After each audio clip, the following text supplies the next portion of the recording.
What you're witnessing right now isn't just another trade dispute or another round of failed negotiations between the United States and Canada. When Donald Trump publicly pleaded for a $670 billion lumber agreement yesterday, using language that can only be described as begging, he wasn't engaging in diplomacy. He was advertising the complete collapse of American resource security and the stunning success of Canadian strategic patience in the face of years of American threats and ultimatums.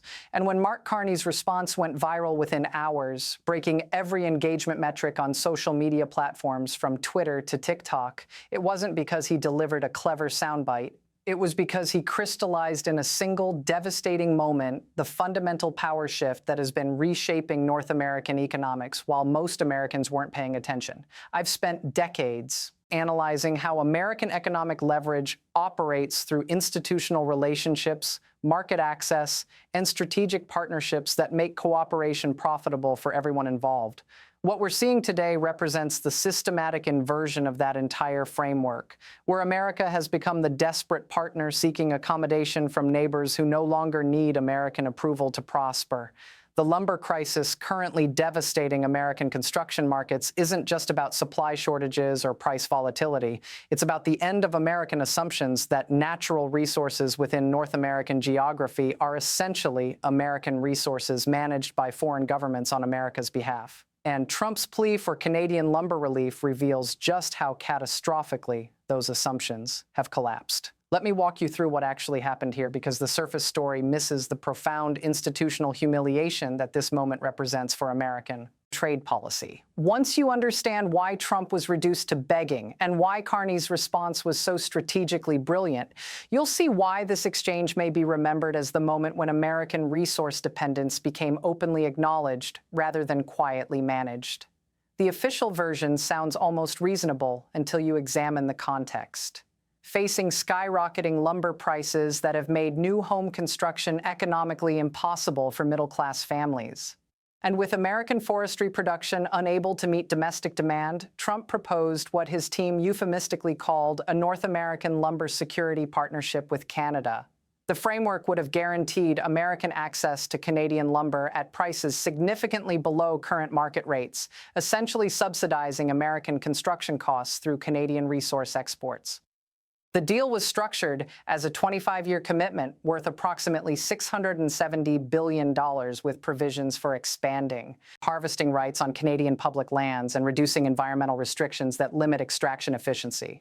From Trump's perspective, this was American leadership solving an American crisis through American influence. The logic was familiar. Canada needs American markets more than America needs Canadian resources. So pressure applied correctly would secure the preferential access that American construction industry requires to remain competitive. The problem with that logic is that it ignores everything that has changed about global resource markets, Canadian institutional capacity, and American bargaining power over the past several years. When you approach negotiations with assumptions that are fundamentally wrong, you don't just get bad deals. You get publicly humiliating rejections that expose the weakness of your position to every other country watching. When Carney was asked about Trump's proposal during a forestry industry conference in Vancouver, his response was so direct and so strategically devastating that it immediately went viral across multiple languages and continents. He didn't engage with the specifics of American demands. He didn't offer counter-proposals or suggest areas for compromise.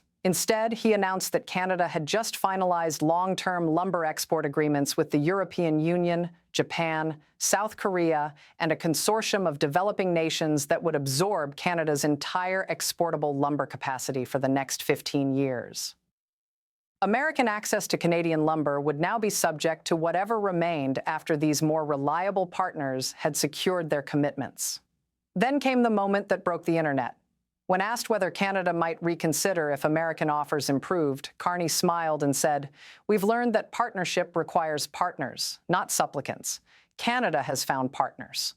6 words, Canada has found partners. That phrase has now been viewed over 100 million times, translated into dozens of languages, and turned into memes that are circulating through international trade communities as the perfect encapsulation of how economic relationships change when dominance gives way to alternatives. But the viral moment wasn't just about clever phrasing.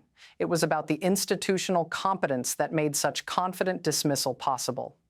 You don't reject $670 billion in potential revenue unless you have $670 billion worth of better alternatives already secured. And Canada had been building those alternatives for years. While American attention was focused elsewhere, the European Union's Sustainable Forestry Initiative, developed as part of their broader green transition strategy, has been quietly seeking reliable suppliers who can meet both volume requirements and environmental standards that many traditional lumber exporters cannot satisfy. Canadian forests, managed under some of the world's strictest sustainability protocols, fit perfectly into European supply chain requirements. Asian economies facing construction booms fueled by urbanization and infrastructure development have been seeking lumber suppliers who can provide consistent quality and delivery schedules without the political volatility that affects other major forestry exporters. Canada's institutional stability and transportation infrastructure offer exactly the kind of reliability that long-term construction planning requires. Developing nations implementing their own infrastructure development programs have been seeking forestry partnerships that include technology transfer and capacity building rather than simple commodity extraction. Canada's approach to forestry management and sustainable harvesting provides models that developing countries can adapt to their own resource management challenges. In other words, while American lumber policy was focused on maintaining preferential access through political pressure, Canada was building a diversified portfolio of international partnerships based on mutual benefit, environmental responsibility, and institutional reliability. When those partnerships matured, American pressure became irrelevant. The immediate impact on American construction markets has been catastrophic in ways that most Americans are only beginning to understand. Lumber prices that were already elevated due to supply constraints have spiked to levels that make new housing construction economically impossible for most developers targeting middle-class buyers. Existing home prices, driven partially by reduced new construction, have risen beyond the reach of first-time buyers in most American markets. Renovation and repair costs have increased so dramatically that many homeowners are delaying necessary maintenance, creating safety hazards and reducing property values in communities that depend on stable housing stock. Construction companies that built their business models around predictable lumber costs are facing bankruptcy or forced consolidation. Workers in construction trades are seeing reduced hours and potential layoffs as projects are canceled or indefinitely postponed due to material cost increases that eliminate profit margins. The ripple effects extend through every sector that depends on construction activity. Appliance manufacturers, furniture companies, landscaping businesses, and countless other industries that support new home development are contracting as construction markets collapse under the weight of lumber costs that no longer reflect any rational relationship to housing affordability. Regional economies that anchored their development strategies around construction and real estate are facing fiscal emergencies as property tax revenues decline and unemployment rises. Municipal governments that borrowed against projected growth are discovering that their revenue assumptions were based on lumber access that no longer exists. But the deeper crisis isn't economic, it's institutional.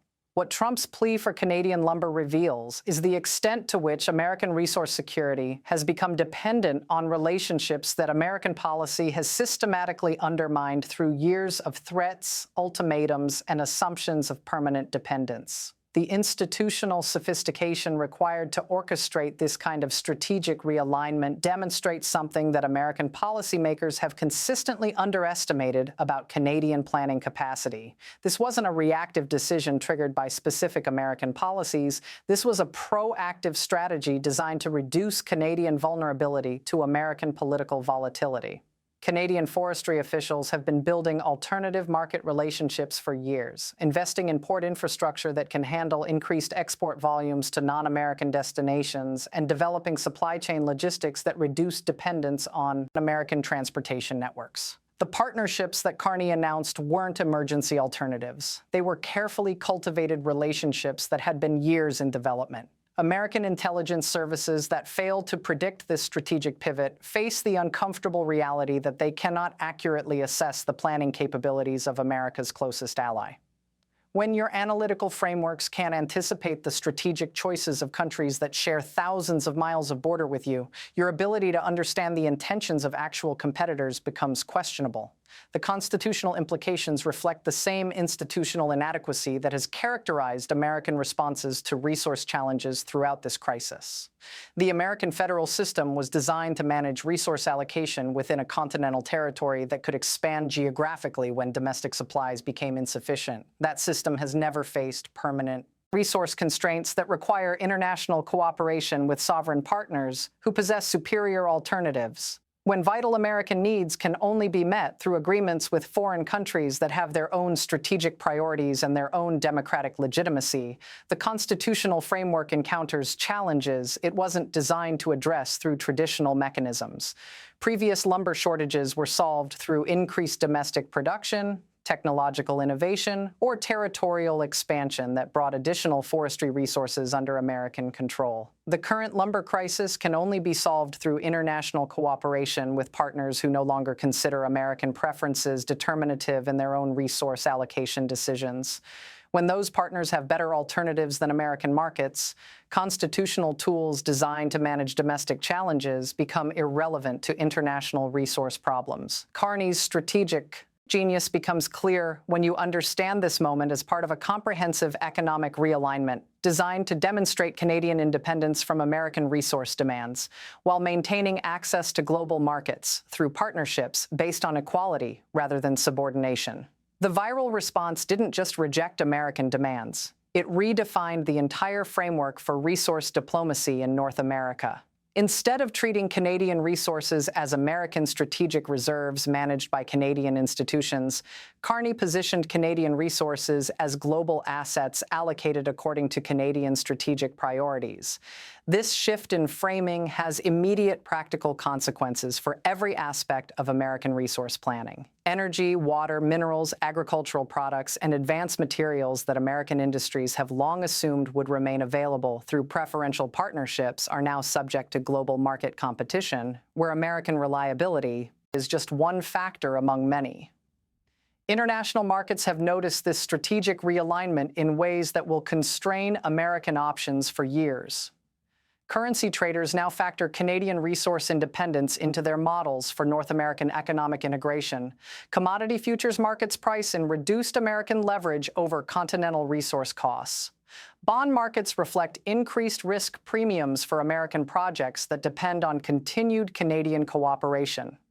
The broader demonstration effect extends far beyond North American relationships. When a middle power country can successfully resist comprehensive American resource pressure and emerge stronger rather than weaker, every other resource-rich country begins reconsidering its own relationship with American economic demands. Australia has quietly accelerated negotiations with Asian partners for lumber and mineral exports that would reduce dependence on American buyers. Norway is exploring partnerships with European neighbors that would provide alternatives to traditional American energy relationships. Brazil has begun developing forestry cooperation agreements with developing nations that bypass American commodity trading systems entirely. This isn't anti-American coordination. This is rational risk management by countries that can no longer assume American resource demands will remain economically attractive or politically stable across electoral cycles. When your most reliable partner demonstrates that alternatives to American-dominated resource relationships are not only possible but profitable, everyone else starts exploring what they might be capable of. The domestic political consequences for American trade policy are particularly severe because the communities most affected by lumber shortages are also the communities that provided the strongest support for aggressive trade tactics that promise to restore American resource dominance. Rural areas dependent on construction activity are discovering that threats can be economically counterproductive when threatened parties have superior alternatives. Labor unions that supported trade policies designed to strengthen American negotiating positions are watching construction jobs disappear not to foreign competition, but to foreign refusal to subsidize American consumption through below-market resource pricing.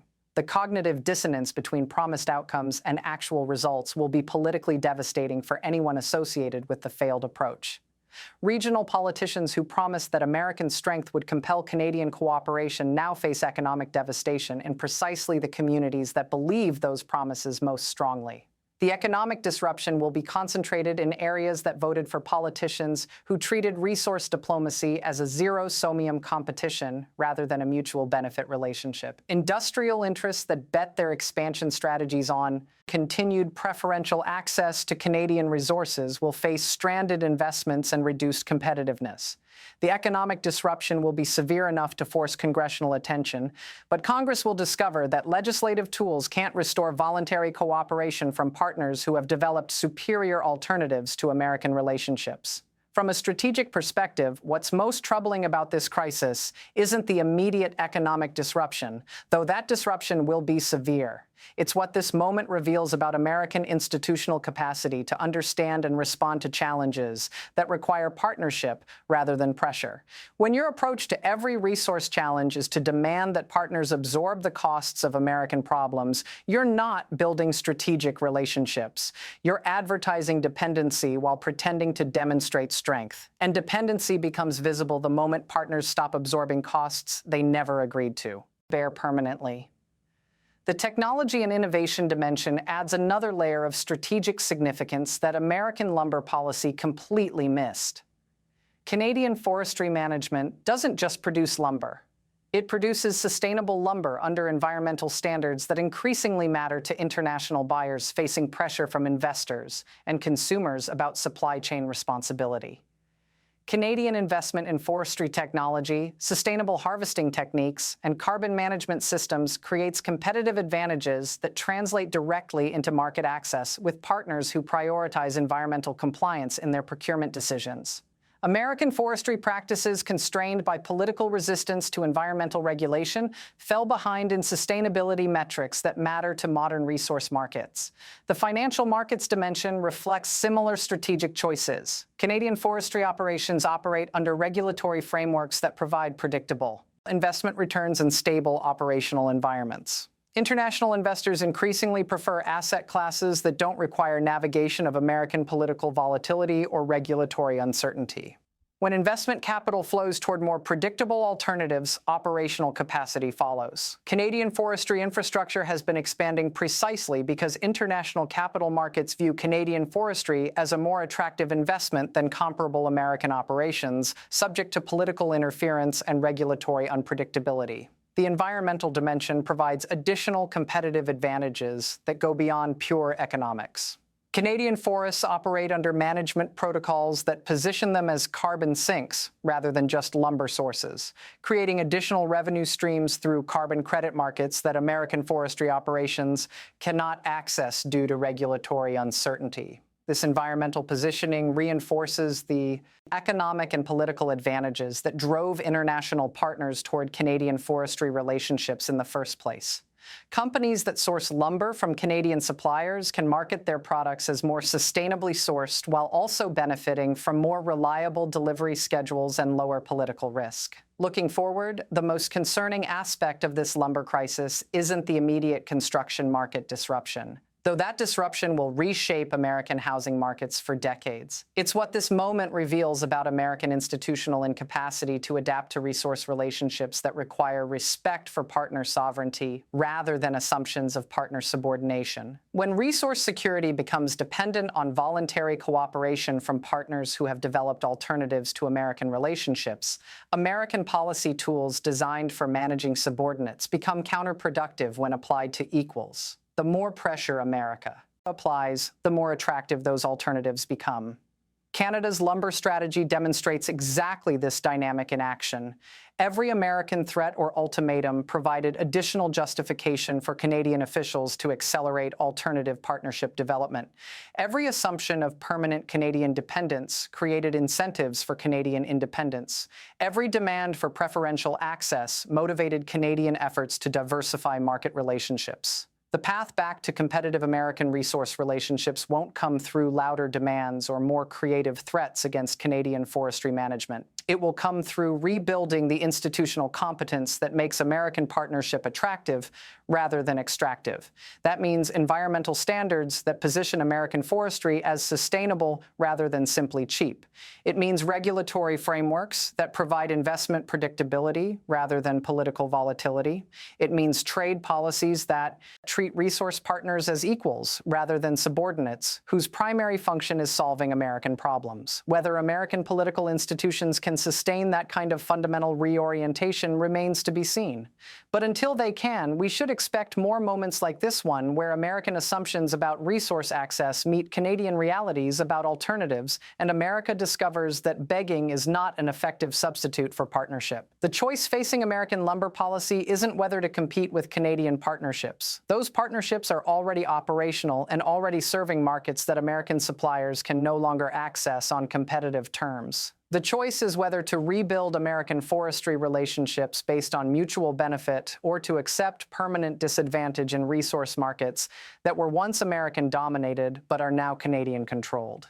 History suggests that countries rarely recover resource market dominance once they've lost it, through institutional incompetence rather than economic competition.